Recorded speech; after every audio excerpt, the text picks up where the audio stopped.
नमस्कार मित्रांनो, स्वागत आहे तुमचं आपल्या लाडक्या यूट्यूब चॅनलमध्ये. मित्रांनो, हुकुमाची राणी या मालिकेच्या आजच्या भागामध्ये आजचा जो भाग आहे हा खूपच इंटरेस्टिंग असा भाग आहे.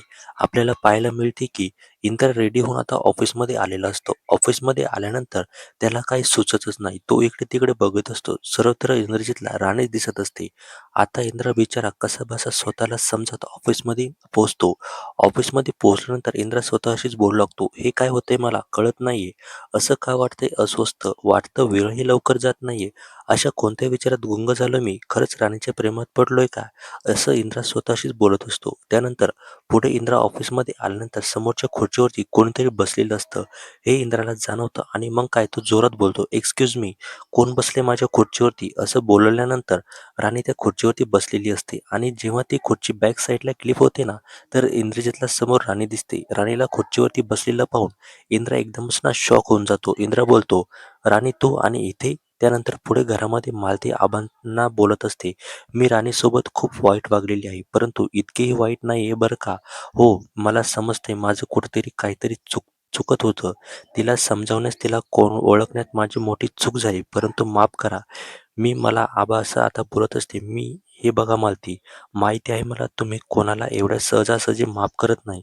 नक्कीच असं काहीतरी घडलंय ज्यामुळे तुम्हाला स्वतःच्या चुकीचा पश्चाताप होत आहे. म्हणूनच तुम्ही असं बोलताय. नाहीतर तुम्हाला तुमच्या चुकीची जाणीव झाली आहे ना. अजून काय हवंय मला? बस आता काही नको, असं तो आता बोलत असतो.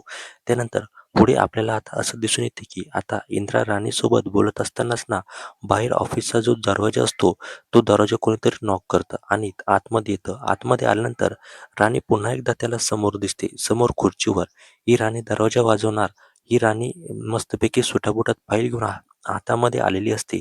ती आज पीएचं रूप घेऊन आलेली असते. इंद्र एकदमच शॉक होऊन गेलेला असतो. तो राणीकडे बघतच असतो आणि मग काय, राणी इंद्रजितला विचारते, काय झालं इंद्रजित सर? अहो असं काय बघताय माझ्याकडे? अहो, तुमची राणी आहे ना मी, तुमचीच पी आहे. कोणी नवीन भूत बघल्यासारखं सारखं काय बघताय माझ्याकडे? असं राणी जेव्हा इंद्रजितला बोलते ना, तेव्हा इंद्रा दोन्हीकडे बघतो. म्हणजे खुर्चीवरही राणी दिसत असते, समोरही राणी दिसत असते. त्याला नेमकं काय होतंय त्याला जाणवतच नाही. तो एकदमच ना घाबरून जातो. त्याच्या चेहऱ्यावर पूर्णपणे भीतीचं वातावरण तयार होतं. काय करावं, काय बोलावं त्याला खरंच काही कळत नाही. तर पुढे लगेचच इंद्राला स्वतःचं प्रतिबिंब समोर दिसायला लागतं आणि तो समोरचं प्रतिबिंब स्वतःला आता इंद्रजितला बोलू लागतं. काय मग इंद्रजित महाडिक, काय म्हणताय तुम्ही? तुम्हाला राणीच्या प्रेमात पडलाय बरोबर ना? मी जे काही तुम्हाला सांगितलं ते नोटीस केलं का तुम्ही? तर आता इंद्रा डोळे बंद करतो आणि हे सगळं आठवत तर समोरचं प्रतिबिंब बोलत असतं ना, सेम त्याचप्रमाणे इंद्राला सगळं काही घडत असतं, जाणवत असतं आणि तो हळूच बोलतो, हो कदाचित ना मी राणीच्या प्रेमात पडलोय. आणि डोळे बंद करताच ना इंद्रजितला राणीचं स्वप्न पडतं. त्यामध्ये इंद्रा गाडी चालवत असतो. त्याच्या पाठीमागे राणी बसलेली असते. इंद्रा राणी मस्तपैकी बाईकवरती बसून फिरायला जात असतात आणि फिरायला गेल्यानंतर इंद्रा राणी मस्तपैकी इंद्रधनुष्य बघतात. दोघी एकदमच एकमेकांच्या मध्ये रमून गेलेले असतात. पुढे इंद्रा राणी घरामध्ये आलेली असतात आणि इंद्रा घरातल्यांच्या समोर राणीला घेऊन नाचत असतो. बाकी सर्वजण टाळ्या वाजवत असतात. पुढे राणी किचनमध्ये आल्यानंतर इंद्रा राणीची जवळीक साधत असतो आणि राणी पटकन तिथून ना धावून तिच्या बेडरूममध्ये निघून जाते. तर इंद्रा ही राणीच्या मागोमाग बेडरूममध्ये जातो आणि इंद्राला जाणवतं की राणीच्याच प्रेमात पडलोय. त्यानंतर पुढे राणीचे आई-बाप असतात ना, ते दोघेही जण हॉस्पिटलमधून घरी आलेले असतात. घरी आलेले असताना आपल्याला आता असे पाहायला मिळते की आई आणि बाबा दोघी राणीचीच काळजी करत असतात. राणीचा नवरा जर नसता तर आपण आज ऑपरेशन झालंच नसतं. त्यांच्यासाठी आपण काहीतरी करायला हवं. काय करायचं तर आता बुवा लगेच बोलू लागतो, आपण एक काम करूया, त्यांच्यासाठी गोड काहीतरी करूया.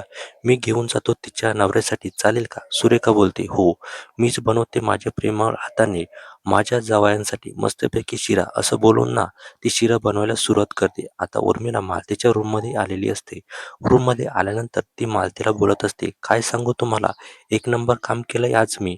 मालती बोलते, काय केलंय तू? तर ती बोलू लागते, त्या राणीच्या हाताला ना चटकाच दिला मी. काहीच बोलली नाही ती.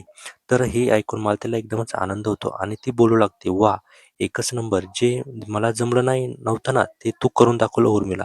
आता शिरा वगैरे बनवून आईने डबा आता बुवांच्या हातामध्ये दिलेला असतो. डबा घेऊन बुवा आता घरामध्ये पोहोचलेले असतात. ते पायऱ्यांवरून वरती चढायला जाणारच तोच उर्मिला त्या ठिकाणी एंट्री होते. उर्मिला आता बुवांचा नको नको तो अपमान करू लागते. बोलू लागते, "मागे व्हा बुवा. बुवा तुमची काही गरज नाही इथे. कशासाठी आला इथे तुम्ही?" आता तो बोलत असतो, "काही नाही, माझ्या मुलीसाठी ही खीर घेऊन आलेलो आहे मी."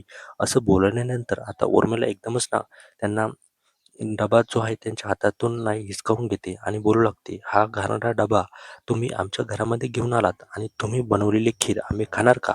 तुम्हाला कोणी आम्ही महाडिक आहोत, महाडिक. इंद्रजित महाडिक यांचं घर आहे. लोक ही अशी खीर आम्ही खात नाहीत. तुम्हाला माहिती नाही का? आत्ताच्या आत्ता चाल तेव्हा इथून." आता तो बोलू लागतो, "मी फक्त माझ्या मुलीला भेटायला आलो आहे. हवं तर खीर देत नाही, पण एकदा माझ्या मुलीला भेटू द्या."